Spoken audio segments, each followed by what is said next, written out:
Magandang gabi sa atin lahat mga kababayan. Ako pala yung magluto ng adobong pusit. Simple lang ito.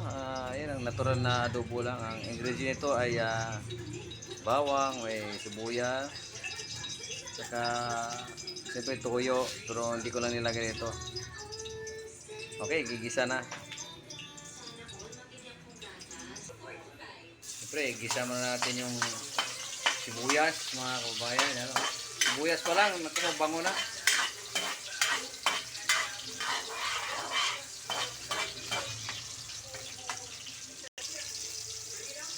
Mga kabayan, nilagay ko na rin yung bawang. Okay mga kabayan, nilagay natin ang pusit.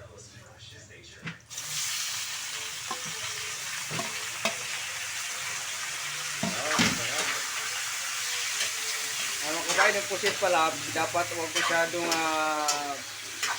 matagalan sa pagluluto dahil titigas ito pag ma-over ng luto.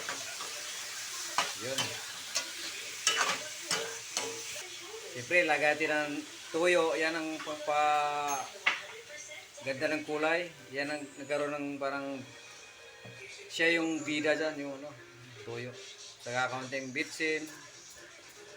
Nagano ng bubuha ba?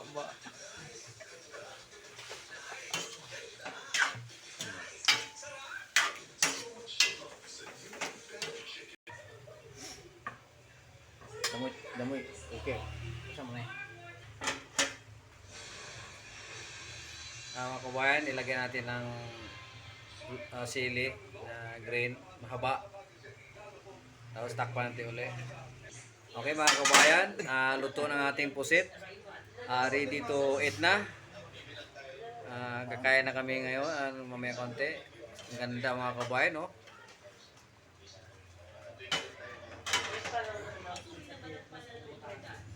Yun, luto na ito.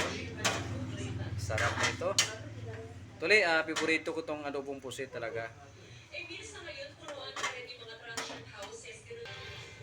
Okay, ang sarap. Mga kabayan, nasamahan niyo kami kumain. Wow, sarap oh. Hanggang dito lang yung video mga kabayan at magandang gabi sa atin lahat. At huwag niyo kalimutan sa akin channel, Kuya Marky TV. God bless.